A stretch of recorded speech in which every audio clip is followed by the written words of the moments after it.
Good afternoon, students. Welcome to the 40th lecture of refrigeration and air conditioning subject.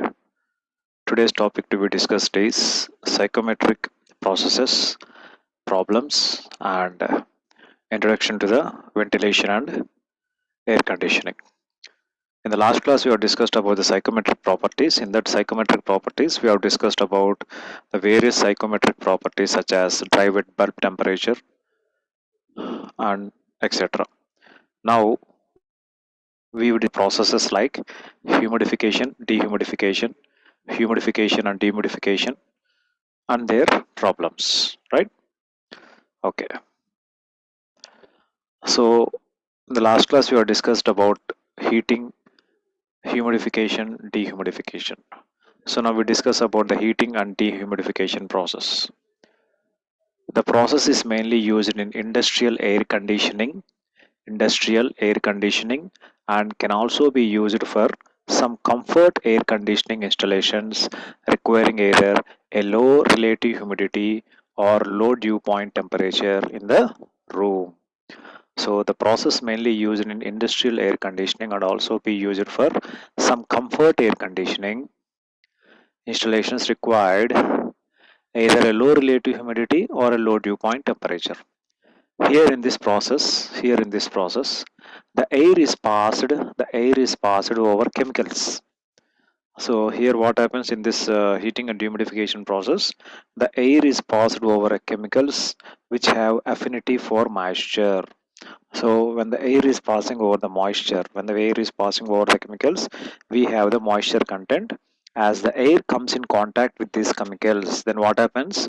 The moisture get condensed out of the air and gives up latent heat. What happens here? Moisture get condensed out of the air and gives up its latent heat.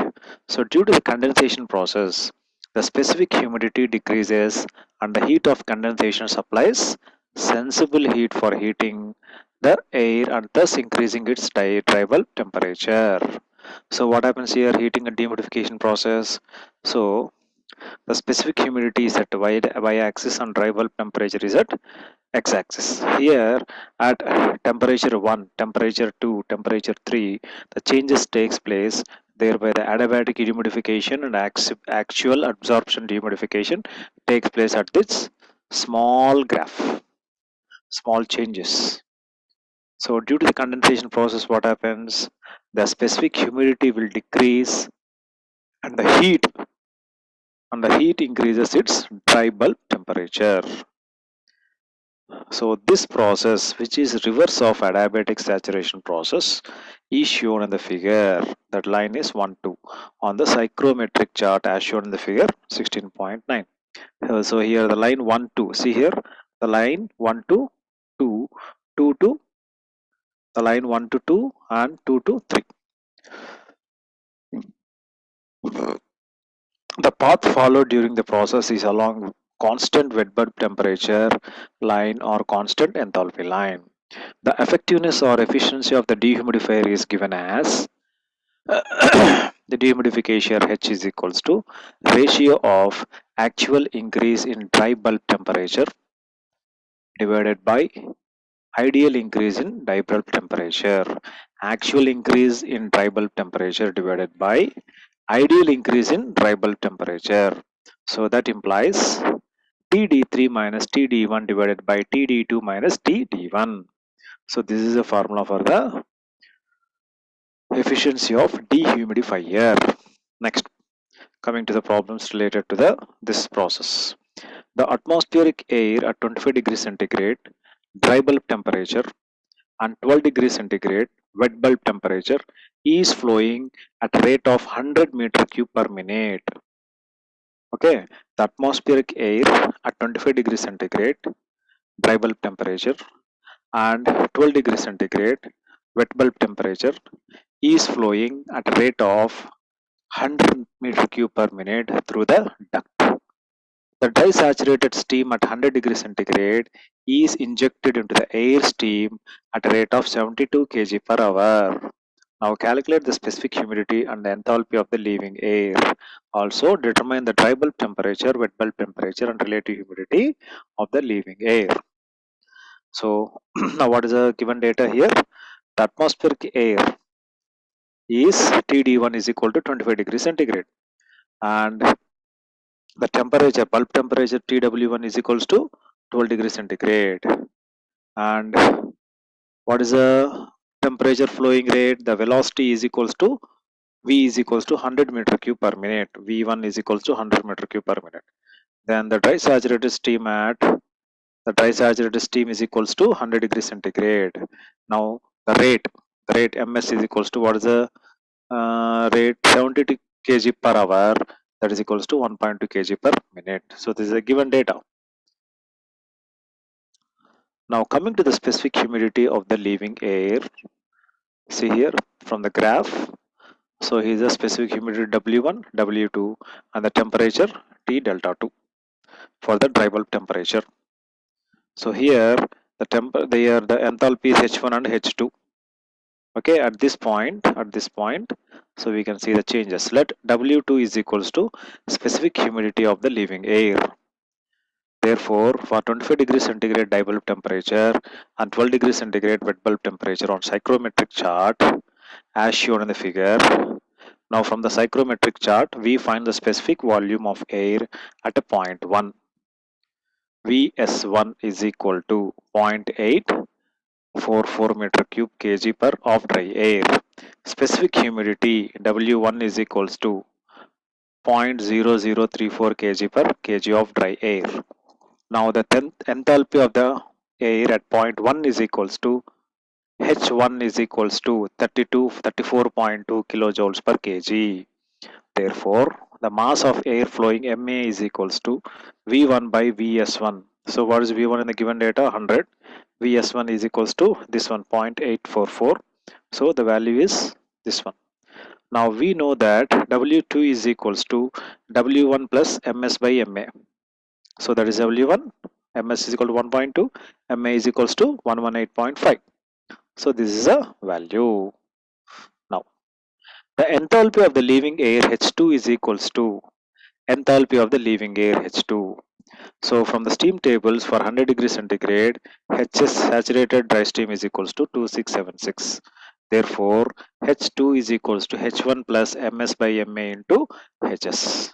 So what is H1? 34.2 plus Ms is equal to 1.2 divided by Ma into 2676. So the value is 61.3 kilojoules per kg of dry air. So that is the enthalpy of the leaving air. The dry bulb temperature, wet bulb temperature, relative humidity. Next we have to find this data. Therefore, the dry bulb temperature of the leaving air TD2 is equals to 26.1 degrees centigrade. The wet bulb temperature of leaving air TW2 is equals to 21.1 degrees centigrade. Relative humidity of the leaving air Pi2 is equals to 62%. Now we'll see the next problem. The atmospheric air at the dry bulb temperature is 16 degrees centigrade and 25% relative humidity passes through a furnace and then through a humidifier. Now the final dry bulb temperature is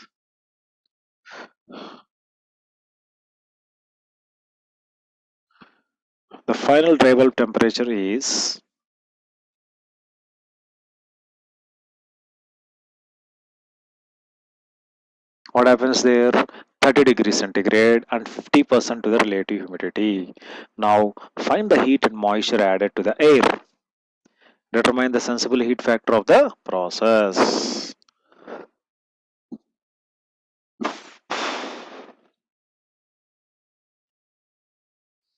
Now find the heat and moisture added to the air. Also determine the sensible heat factor of the process.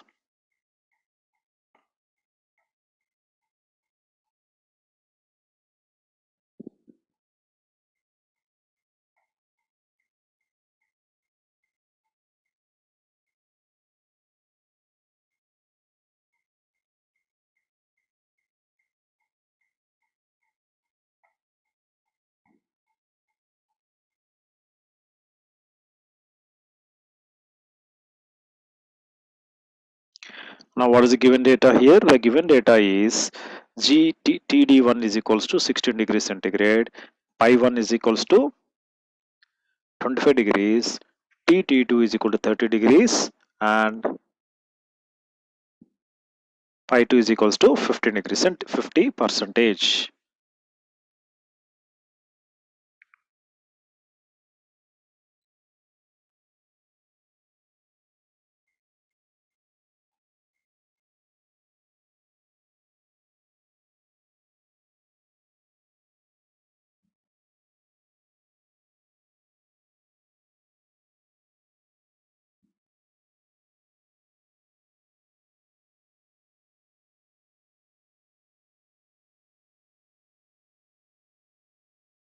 Now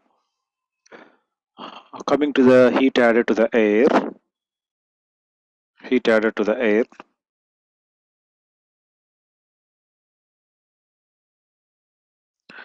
heat added to the heat added to the air at 16 degrees centigrade is 25 degrees according to the psychrometric chart. So therefore, according to psychrometric chart, the temperature is 16 degrees and the other temperature is 30 degrees from the given data. Therefore, the W1 specific humidity is 25% and W2 is equals to 50%. So from here the temperature is going like this, from 30 it is going like this.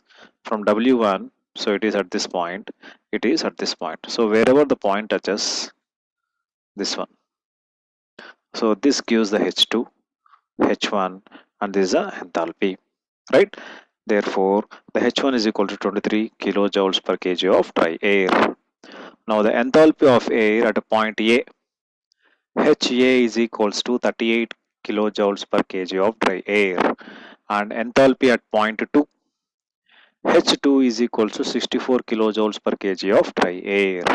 Therefore, the heat added to the air H2 minus H1 is equals to 64 minus 23, that is equal to 41 kilojoules per kg of dry air.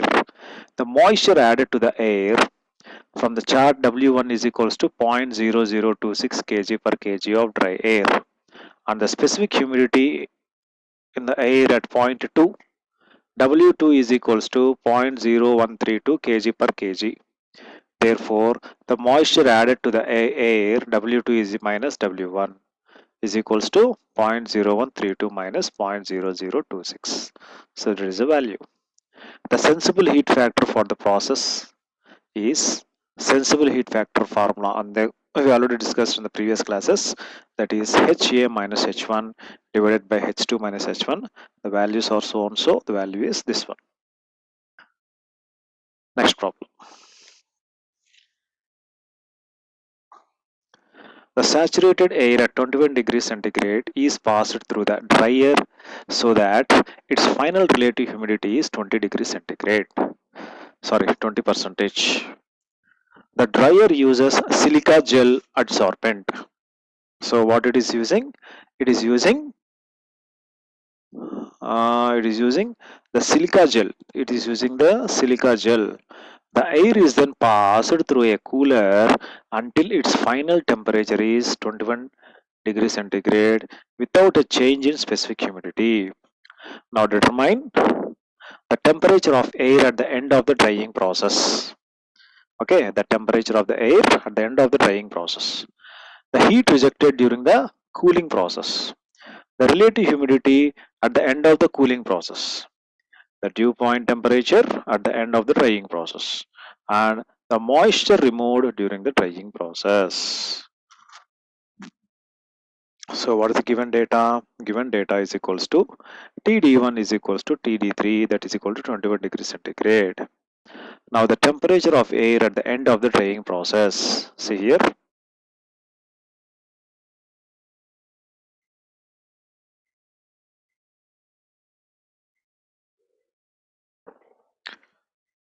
The dry bulb temperature at degree centigrade T1 and TD2.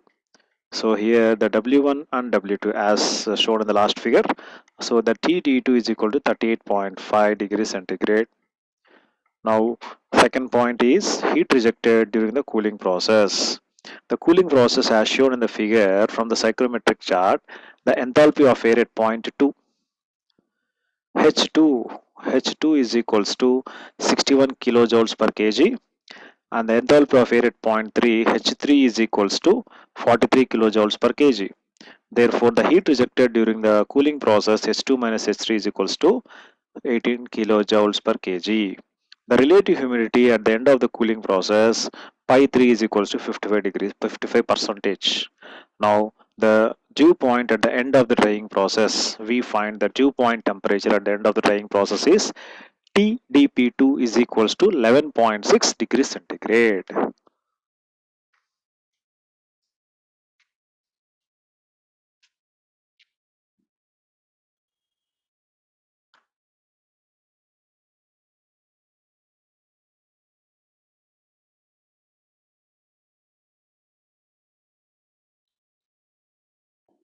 Now the moisture removed during the process of drying process.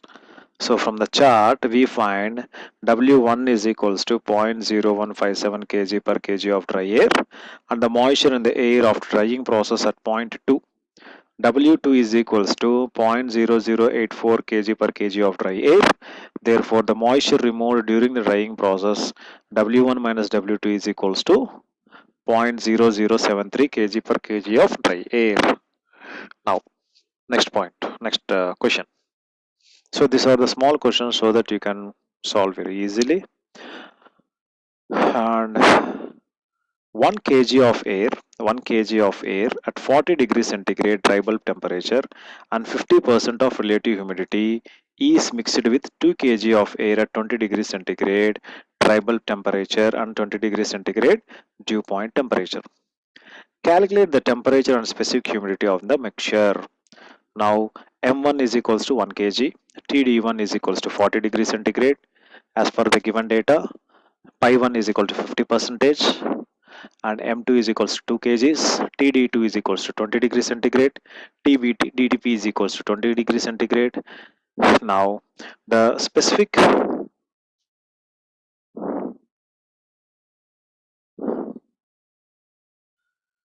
humidity of the mixture, like W3 is equals to specific humidity of the mixture. Now as per the given data, what is TD1? TD1 is equal to 40, and what is TD2? 20, and what is W1? 1. W1 is equal to 1, W2 is equal to 2 kgs, W3 is equal to 20 degrees centigrade. So from the graph, W1 is equals to 0.0238 kg per kg of dry air. W2 is equals to 0.0148. Now we know that the formula M1 by M2 is equals to W3 minus W2 divided by W1 minus W3. So what is the M1? 1 by 2, that is equals to W3 minus 0.0148 divided by 0.0238 minus W3. So substituting, taking a cross check. So finding the value of W3. W3 is equals to 0.0178 kg per kg of dry air. Now the temperature of the mixture. Now plot point 3 showing the humidity. W3 is equals to 0.0178 as shown in the figure. Now the point 3 for the dry bulb temperature, TD3 is equals to 26.8 degrees centigrade. So these are the problems related to the psychrometric processes, and up to here we have completed the psychrometric processes. We go into the next topic, that is the concept of ventilation for air conditioning systems.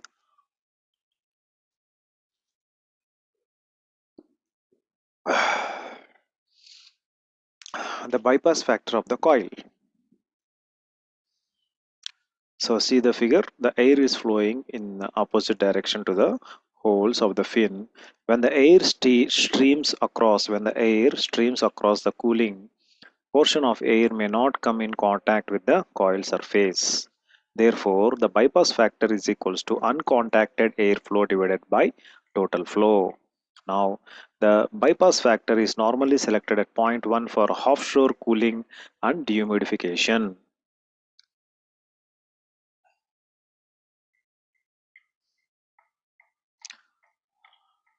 Now see here how the air conditioning room is done and how the process is done.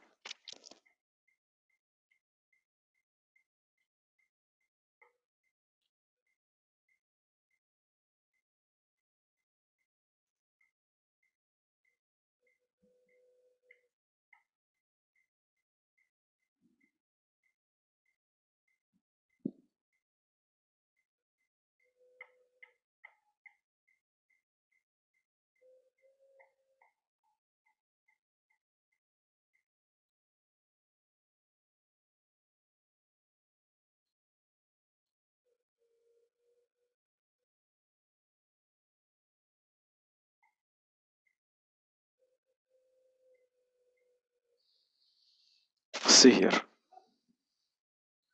the systems with 100% recirculation process and the systems with outdoor air for ventilation with zero bypass factor, systems with outdoor air ventilation with non-zero bypass factor. Now see here the outside air is going inside, outside air lower and outside air damper. So from A it is passing to the B and it is passing to C and again recirculated internally going D, E, F, G. See here, we are having a filter, we are having a heating coil, we are having a cooling coil, we are having a humidifier and supply air fan. This is a supply air fan and the power air supply. So here the return air from this air conditioning room is going from B and through this fan it is making a turn and it is going through the again the discharge damper and discharge lower through the discharge air. So here what happens, it is passing going in and going out. So outside air is going inside and the inside air is discharging outside. So this is a process happens in the air conditioned room. Okay, so the hot water is going to the hot heat coil and the cooling air is going to the cooling coil and through the humidifier the air is passed through the supply air fan into the air conditioned room. So this is the way how the flow takes place in the air conditioned room. The next topic to be discussed is need for ventilation, consideration of infiltration.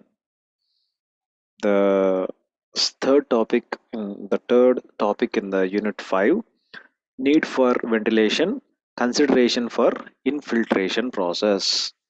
Now the outdoor air is assumed to be fresh.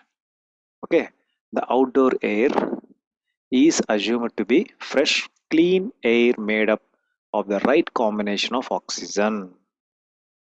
Okay, the outdoor is assumed to be fresh, clean air made up to be right combination of oxygen, that is 21 degrees centigrade, sorry 21 percentage, and nitrogen 78 percentage, and other gases 1 percentage hydrogen, argon, carbon dioxide, and water vapor. The oxygen level in an enclosed occupied space must therefore be replenished by supplying outdoor air. The outdoor air must be cleaned and filtered before it is supplied. So whenever you are using the air condition, so the ventilation for the air condition should be very clean and fresh. So whenever you are getting the air from outside, it should be cleaned and filtered before entering into the AC room. Okay, so that's why they said that the outdoor air should be clean, fresh, and should be hygiene. So with good percentage of oxygen and nitrogen. The oxygen level is enclosed occupied space must therefore be replenished by supplying the outdoor air. So the outdoor air must go inside through the filtered process whenever it is supplied into the chamber. The indoor air in an enclosed occupied space loses its oxygen. Absolutely, whenever you are closing the doors and planning for AC, automatically the oxygen levels are less when compared to the normal room due to the occupants, and it can also be contaminated from within the space with organisms such as bacteria, virus, and with pollutants from the processes that occur in the space. So ఏం చెప్తున్నారు? So whenever you are using the process, whenever you are using the indoor room, whenever you are planning for keeping an AC, so automatically the oxygen levels are less, and also it depends upon the number of occupants. అంటే ఎంతమంది ఉన్నారు? Occupants means number of people present in the room or house, and also the presence of bacteria and virus which causes problem to the air condition. So that's why if you see the recent air condition machines, they have totally designed with bacteria free, virus free, germs free type of air condition system. And also whenever a person goes into the air conditioned room, depends upon the temperature of the human being, it will automatically set the human body's temperature. In the case of industrial applications, the outdoor air quality, in the case of industrial applications, the outdoor air quantity, okay, in the case of industrial applications, the outdoor air quantity also depends mainly on the amount of pollutants generated in the space. Okay.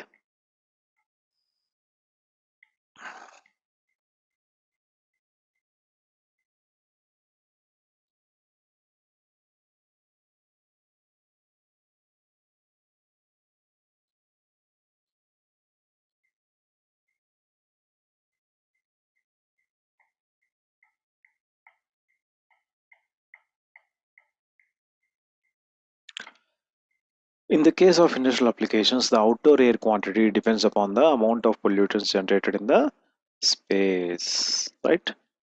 Next.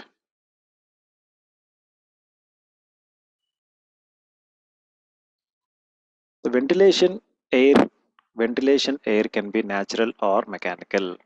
So absolutely, it is correct. The ventilation air means whatever the air is going from the indoor through ventilation. The air may be naturally it is going outside or mechanically. Mechanically ante enti? Mechanically it is moving outside means through any fan or any ejector or any exhauster, it is going outside through pressure.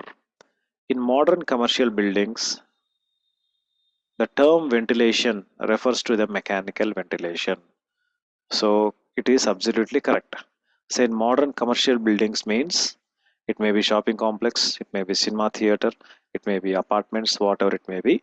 The ventilation simply means mechanical ventilation. So if you see in olden houses, in old construction houses or villages, so you have a natural ventilation. Natural ventilation means at the top of the roof you can see the small space about 1.5 feet, 18 inches to 6 inches height or 10 inches height. So you can see a small hole where the inside air will go outside so that you can feel fresh. So that is naturally ventilated system.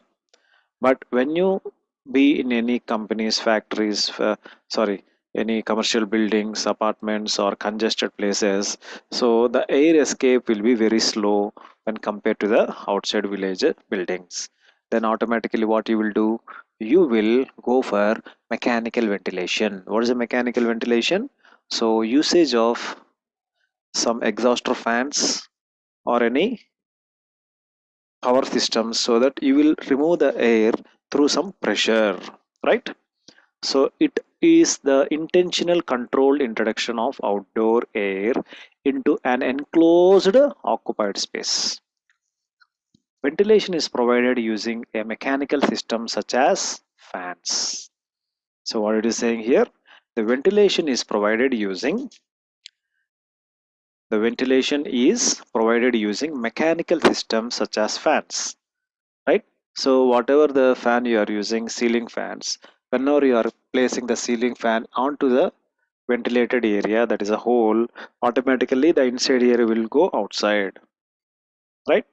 Infiltration air is unintentional and uncontrolled entry of outdoor air. So what is the next thing? Ventilation ante you got some information, ventilation and ventilated air. Next. Infiltration air means unintentional, uncontrolled entry of outdoor air. That is the meaning. Infiltration air is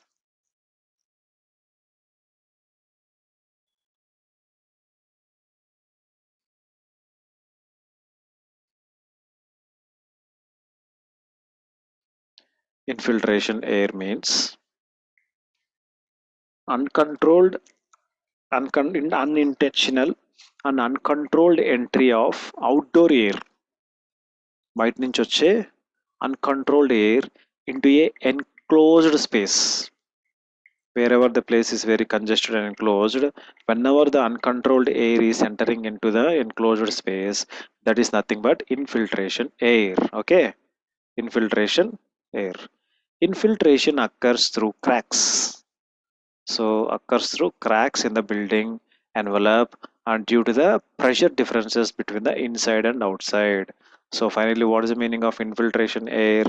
So whenever the air passes with a high pressure, uncontrolled air enters into the narrow places or enclosed spaces into any buildings or houses, then it is nothing but infiltration air. How this will occur? This will occur because of the pressure differences between the inside and outside and through cracks. The outdoor air entering the outdoor air entering through open doors. The outdoor air ఎలా వెళ్తుంది? The outdoor air enters through opening doors and windows is considered infiltration, although the purpose of opening the door or window might be ventilation. Okay, might be ventilation. Next. So this is simple topic about the ventilation of rooms and infiltration of air. So what is the meaning of ventilation and how the ventilation process takes place? Through natural ventilation and mechanical ventilation.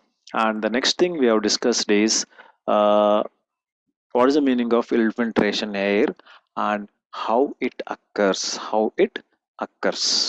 Now the next condition is the room conditions, the room sensible heat. So small abbreviations you have to learn according to your syllabus. In that, the first thing is RSH. RSH means room sensible heat, that is measured in watts. Room sensible heat.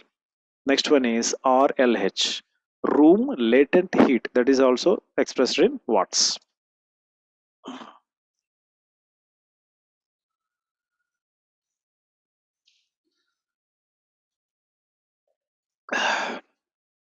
Next, RTH. Total heat. Room total heat, that is watts, that is equal to RSH plus RLH. Next, RSHF. Room sensible heat factor. RSH divided by RTH. So what is the meaning of room sensible heat factor? That is equals to the ratio of room sensible heat divided by room total heat. There is a room conditions generally we will prefer. So we will discuss those room conditions.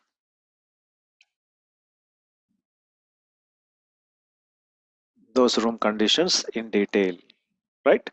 So please remember this abbreviations, that is RSS means room sensible heat, room sensible heat, room latent heat, room total heat, room sensible heat factor.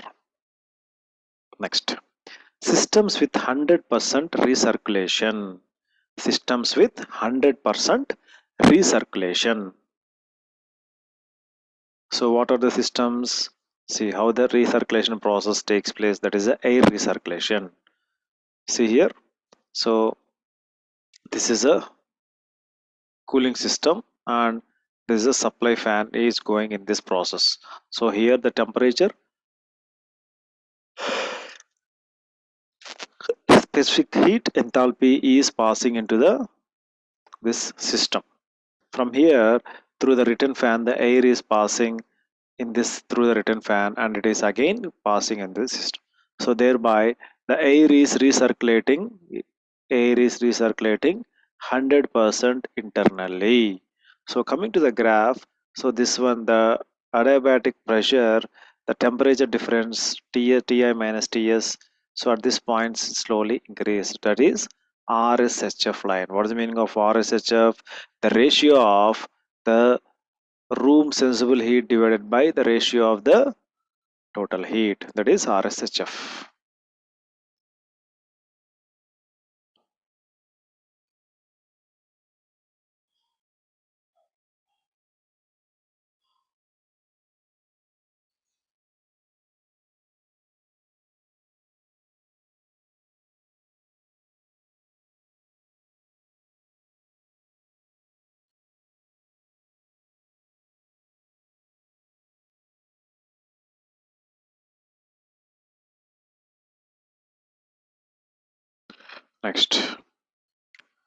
Next one is simple systems with 100% recirculated air.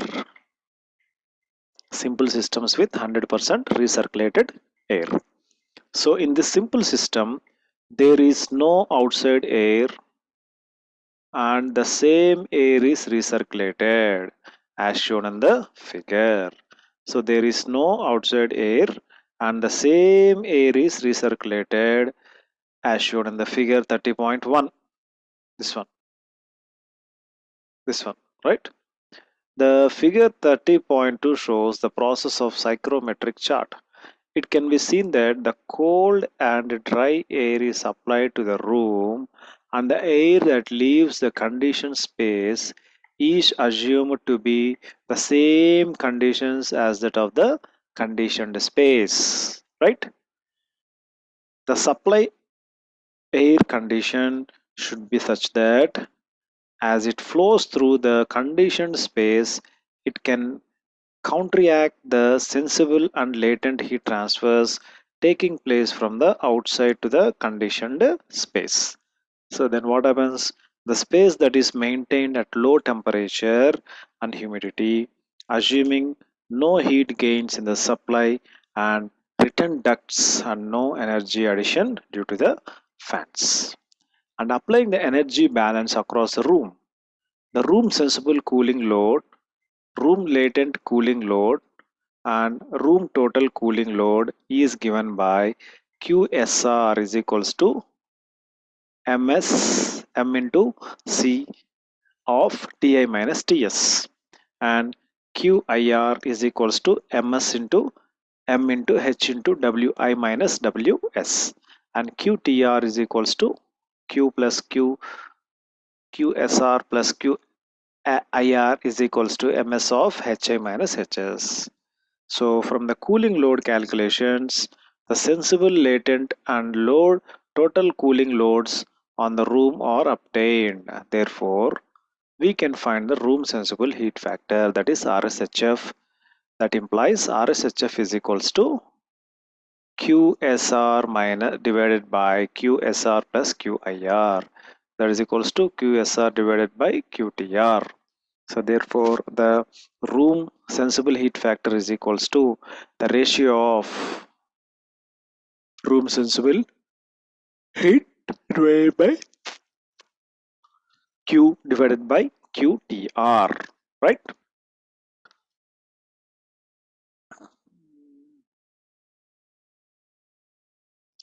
So the bypass factor, what we have discussed in the earlier slides, the cooling coil is known, then the room conditions, coil ADP and the bypass factor. The supply air temperature Ts is obtained using the definition of the bypass factor as X is equals to Ts minus TADP divided by Ti minus TADP. That's equals to Ts is equals to TADP plus TADP plus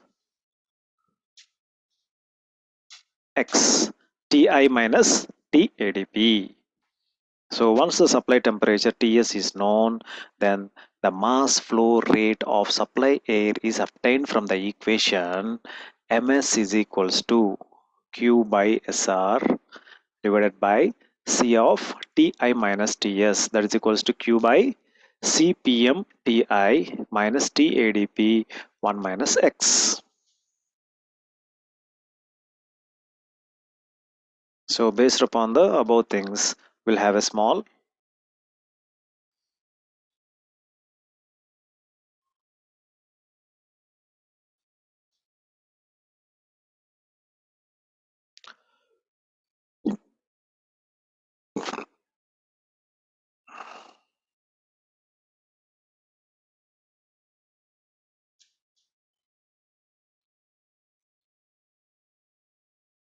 So with this, we'll stop the class. Uh, Tomorrow in the next class, we'll start the problems and also the other topic related to the air conditioning concept, right?